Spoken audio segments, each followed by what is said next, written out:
কোরআন পড়লে কি হয়, কোরআন পড়তে কিভাবে হবে, কোরআন আমাদের জানা কতটা উচিত, কোরআন আমাদের উপরে কিভাবে আমরা সেই কোরআনকে মানতে পারবো, কিভাবে আমরা সেই কোরআনকে আমাদের নিজের জীবনে অতিবাহিত করব, কিভাবে আমরা কোরআনের ফয়সালাতে চলব, যেইভাবে আল্লাহ পাক রব্বুল আলামিন কোরআন পাক পড়তে বলেছেন, যেইভাবে আল্লাহ পাক রব্বুল আলামিন আমাদেরকে আমাদের উপরে এই যে সারা পৃথিবীর মুসলমান যতগুলো মুসলমান আছে আমাদের উপরে কোরআন পড়া ফরজ। বিরাদরান ইসলাম, আল্লাহ পাক রব্বুল আলামিন বলছেন বিসমিল্লাহির রহমানির রহিম আলিফ লাম মিম, এর অর্থ আমরা জানি না, এর অর্থ আমরা জানি না, স্বয়ং আল্লাহ তাবারক ওয়া তাআলা জানেন। তারপরে বলছেন যালিকাল কিতাবু লা রাইবা ফীহ, যালিকাল কিতাবু লা রাইবা ফীহ, ওই কোরআন শুধু মুত্তাকিদের জন্য, এই কোরআন হচ্ছে হেদায়েত স্বরূপ।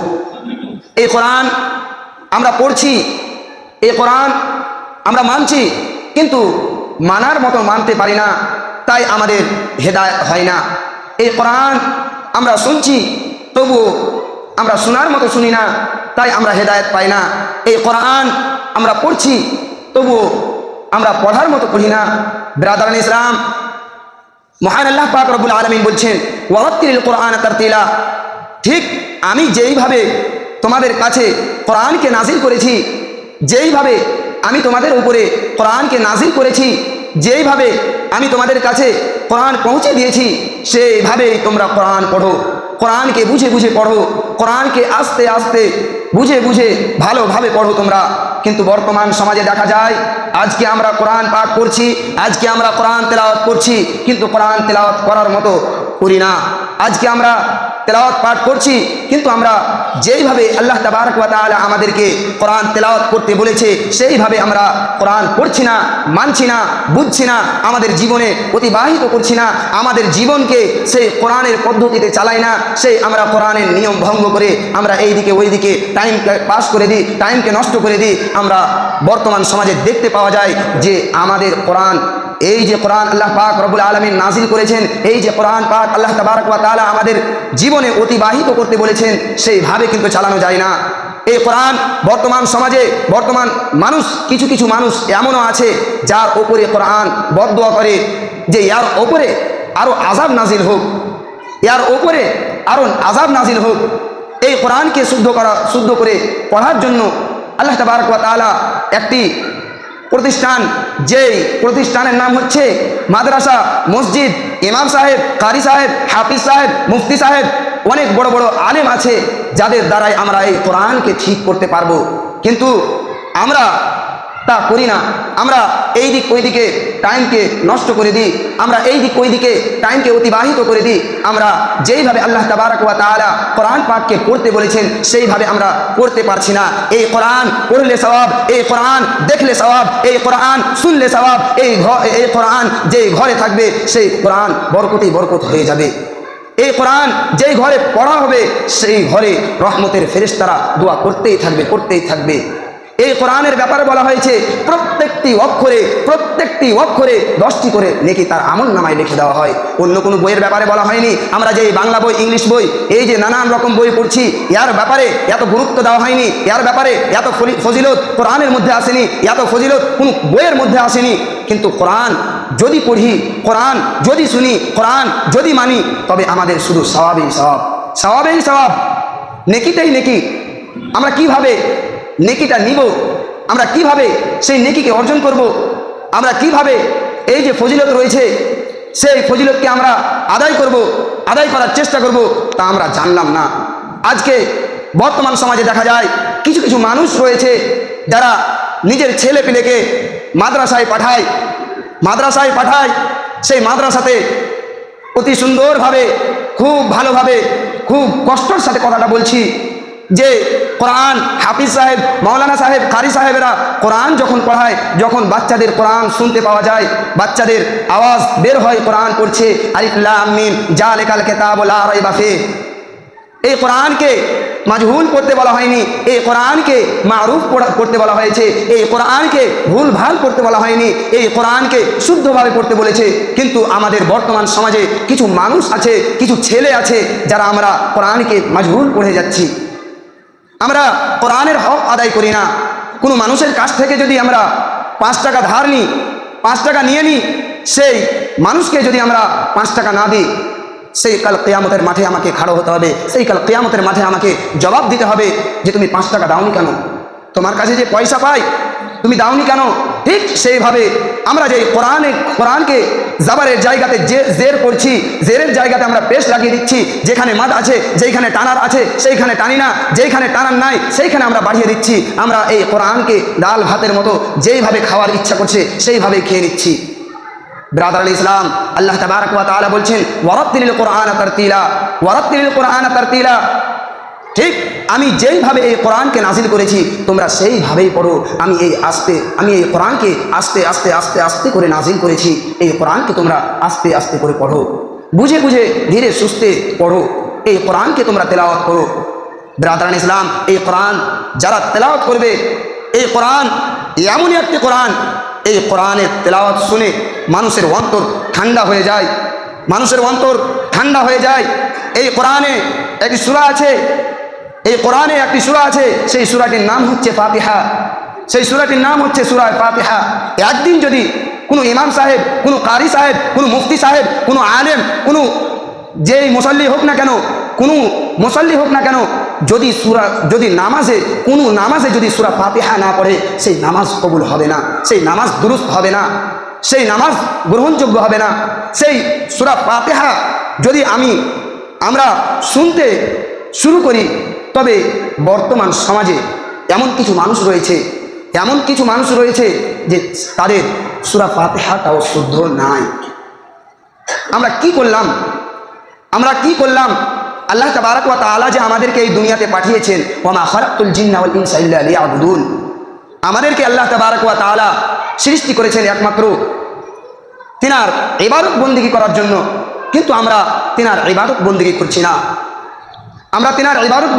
না, আমরা মাদ্রাসাতে যাই ঠিকই, কিন্তু শিক্ষকেরা যেটা বলে, যেই কথা বলে, বাচ্চাদের যদি একটু টর্চার করা হচ্ছে, বাচ্চাদের যদি একটু কোরআনের ব্যাপারে বুঝাতে যদি এক লাঠি যদি পড়ে যায়, সেই বাচ্চা আপনাকে এসে বলছে, আব্বা আজকে আমাকে শিক্ষক মেরেছে, আজকে আমাকে হাফিজ সাহেব মেরেছে, আজকে আমাকে মাওলানা সাহেব মেরেছে, আজকে আমাকে কারি সাহেব মেরেছে, আজকে আমাদের মক্তবে সেই মৌলবীকে যে রেখেছেন সেই মৌলবী সাহেব আজকে আমাদেরকে এক লাঠি করে মেরেছে। কিন্তু আপনি জানেন না কেন মারলো, সেই প্রশ্নটা তো আপনি করলেন না। এই যে এক লাঠি মার, এই যে কোরআন শিখতে শিখতে মার খাচ্ছেন, সেই বাচ্চাটাকে যে মারলো, সেই মৌলানা সাহেব, সেই কারি সাহেব, সেই মুফতি সাহেব যে বাচ্চাটাকে এক লাঠি মারলো, যেই জায়গাতে মেরেছে কোরআন শেখার জন্য, কোরআন ভুল পড়েছেই বলে মেরেছে, কোরআন ভুল পড়েছেই বলে মেরেছে, যেই জায়গাতে মেরেছে সেই জায়গার ব্যাপারে বলা হয়েছে, আল্লাহ তাবারক ওয়া তাআলা বলছেন যে সেই জায়গাতে আর কখনো জাহান্নামের আগুন টাচ করবে না, সেই জায়গাতে কখনো জাহান্নামের আগুন সেই জায়গাটাকে ছুঁতে পারবে না। সেই জায়গা ওস্তাদের মার, শিক্ষকের মার, এই যে কোরআন পড়তে পড়তে আমরা মার খাবো, তার এতটাই গুরুত্ব রয়েছে। তাহলে আমরা ভাবনা চিন্তা করি যে কোরআন পড়লে কতটা সওয়াব পাবো, কোরআনকে বুঝে যদি পড়ি তাহলে কতটা সওয়াব পাবো, কতটা নেকি রয়েছে। এই কোরআন যখন আল্লাহ তাবারক ওয়া তাআলা পাহাড়ের উপরে যখন নাজিল করেছিলেন, তখন পাহাড় বলছেন যে না, আমি এত বড় কালামের ফজিলত আমার উপরে সহ্য হবে না, আমাকে দিয়েন না, আমি তহস নহস হয়ে যাব, আমাকে এত বড় কোরআন দান করিয়েন না, আমার উপরে নাজিল করিয়েন না। অনেক মানুষের উপরে, অনেক জিনিসের উপরে নাজিল করেছেন, কিন্তু সবাই না বলেছেন। শেষে নবী করিম সাল্লাল্লাহু আলাইহি ওয়াসাল্লামের উপর এবং নবী করিম সাল্লাল্লাহু আলাইহি ওয়াসাল্লামের উম্মতের প্রতি এই কোরআনকে নাজিল করা হয়েছে। কারণ মানুষ বুঝবে, পড়বে। এই কোরআনে আগে জাবার জের পেশ কিছু লাগা ছিল না, এই কোরআনে শুধু হরফ এসেছিল। এই কোরআনকে সাফভাবে পড়া যায়, আমরা যে কোরআন পড়ছি, আমরা যিনার রাবায়াত পড়ছি, তিনার নাম হচ্ছে হাফস রাহিমাহুল্লাহ আলাইহি। এই কোরআনে জাবার জের পেশ কে লাগিয়েছেন? এই কোরআনে জাবার জের পেশ যে লাগিয়েছেন, আমরা যে পড়ছি আলহামদুলিল্লাহি রাব্বিল আলামিন আর রহমানির রহিম, আমরা যেই শুদ্ধভাবে পড়ছি, আমরা কিনার বাদাওলাতে, কার বাদাওলাতে পড়ছি? আমরা কার বাদাওলাতে পড়ছি? এক জালিম যিনি ন্যায় বিচার করতেন, যিনি মানুষের প্রতি অত্যাচার করতেন, হাজ্জাজ বিন ইউসুফ এত বড় জালিম ছিলেন। তিনার প্রতি, তিনার দিলে, তিনার মনটাকে আল্লাহ তাবারক ওয়া তাআলা এতই নরম করে দিলেন, এতটা জ্ঞান দিলেন যে এই কোরআন মানুষ যখন পড়ছে, ভুলভাল পড়ছে, জাবারের জায়গাতে জের লাগিয়ে দিচ্ছে, জেরের জায়গাতে পেশ লাগিয়ে দিচ্ছে, মানুষের কাছে কোরআন যে পৌঁছেছে, মানুষের কাছে কোরআন যে গিয়েছে, মানুষকে যে আমি কোরআন পড়তে বলেছি তা পড়ার মতো পড়া হয় না। তাই তিনি ভাবলেন মনে মনে যে এই কোরআনটাকে কীভাবে ঠিক করা যায়, মানুষের কাছে কিভাবে পৌঁছে যাবে, মানুষ কিভাবে পড়তে পারবে। তাই তিনি একদিন সবাইকে, যত বড় বড় কারি ছিলেন, হাফিজ সাহেব ছিলেন, মাওলানা সাহেব ছিলেন, মুফতি সাহেব ছিলেন, যত বড় বড় আল্লাহওয়ালা ছিলেন, সবাইকে ডাক দেওয়া হলো। ডাক দেওয়ার পর সব এইভাবে গোল হয়ে বসে গেল। তখন বাদশাকে জিজ্ঞেস করা হলো যে কেন আমাকে ডেকেছেন, কি কারণে আমাদেরকে ডেকেছেন?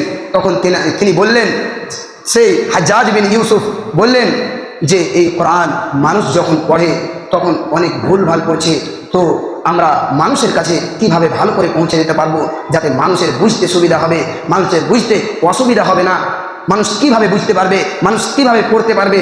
তাই তিনি মাশওয়ারা করলেন। তখন তিনারা একমত হয়ে গেলেন।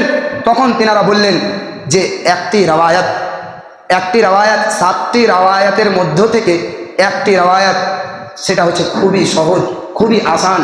সেই রাওয়ায়াত হচ্ছে হাফস রাহিমাহুল্লাহ আলাইহির রাওয়ায়াত। এই রাওয়ায়াত যদি আমরা লিখে দিই তবে মানুষের পড়তে সুবিধা হবে, মানুষের পড়তে আর অসুবিধা হবে না। তখন সেই থেকে জাবার জের পেশ একদম ভালোভাবে লাগিয়ে দিল। সেই অনেক বড় বড় হাফিজ, অনেক বড় বড় মাওলানা তখন সেইভাবে লাগিয়ে এইখানে এটা হবে, এইখানে ওটা হবে, এইরকম করে যতগুলো ভুল ছিল কোরআনে, তখন সেই জাবার জের পেশ লাগিয়ে মানুষের যাতে সহযোগিতা হয়ে যায়, মানুষের পড়তে বুঝতে যাতে সহজ হয়ে যায়, তখন সেই থেকে চলে আসছে। আমরা যদি আরও অন্যান্যভাবে পড়তে যাই, আমরা যদি আরও অন্যান্যভাবে পড়ি, যেমন আলহামদুলিল্লাহ রাব্বিল আলামিন আর রহমানির রহিম মালিকি ইয়াউমিদ্দিন আমরা পড়ছি, আলহামদুলিল্লাহ রাব্বিল আলামিন আর রহমানির রহিম মালিকি ইয়াউমিদ্দিন আমরা পড়ছি, কিন্তু অন্যান্য রাওয়ায়াতে আছে মিম খারা জাবার মা, এই যে মা আলিফে এক আলিফ টান আছে, কিন্তু অন্যান্য কারীরা পড়েছেন যে না, আমি এইভাবে পড়বো না, একে আমি অন্যভাবে পড়বো। যেমন পড়তে বলা হয়েছে, আমি একে অন্যান্যভাবে পড়বো, আমি অন্যান্য রাওয়ায়াতে পড়বো। তখন বলছেন আলহামদুলিল্লাহ রাব্বিল আলামিন আর রহমানির রহিম মালিকি ইয়াউমিদ্দিন, মালিকের জায়গা মালিকি ইয়াউমিদ্দিন, কেউ পড়ছে আর রহমানির রহিম মালিকি ইয়াউমিদ্দিন। এই করে 7 ভাবে এই কোরআনকে পড়তে বলা হয়েছে। আল্লাহ নবী করিম সাল্লাল্লাহু আলাইহি ওয়াসাল্লাম একটি হাদিসের মধ্যে বলছেন, খায়রুকুম মান তাআল্লামাল কোরআন ওয়া আল্লামা, তোমাদের মধ্যে সর্বশ্রেষ্ঠ ব্যক্তি সেই, তোমাদের মধ্যে সর্বোত্তম ব্যক্তি সেই, যে কোরআন নিজে পড়ে এবং অন্যকে পড়ায়, যে কোরআন নিজে শিখে এবং অন্যকে শিক্ষা দেয়। তো আমরা এখান থেকে বুঝতে পারলাম যে কোরআনের কতটা ফজিলত, আমাদেরকে কোরআন কিভাবে পড়তে হবে, কোথায় গিয়ে আমাদের কোরআন ঠিক করতে হবে, আমরা নিজের জীবনে কিভাবে কোরআনকে প্রতিবাহিত করতে পারবো, তা আমরা কোথায় যাব, গিয়ে কোরআনকে ঠিক হবে, এই আমাদের আশা আকাঙ্ক্ষা। আমরা এই জীবনকে কোরআনের প্রতি চালানোর চেষ্টা করব। আমাদের আল্লাহ তাবারক ওয়া তাআলা যে বিধিবিধানগুলো বলেছেন সেই বিধিবিধানকে মেনে চলার চেষ্টা করব। আল্লাহ তাবারক ওয়া তাআলার কাছে দোয়া করি, আল্লাহ পাক রব্বুল আলামিন, আমি যেই কথাগুলো বললাম এই কথার মধ্যে যদি কোনো ভুল ত্রুটি থাকে আমাকে মাফ করবেন, এবং আল্লাহ তাবারক ওয়া তাআলাকে এটাও বলবো যে আল্লাহ পাক রব্বুল আলামিন, এই যে কথাগুলো বললাম আপনাদের মাঝে যেই কথাগুলো রয়ে গেল কোরআন কিভাবে পড়ব আমরা মানব, তা আমাদের মেনে চলার চেষ্টা করার তৌফিক দান করুন। আমিন।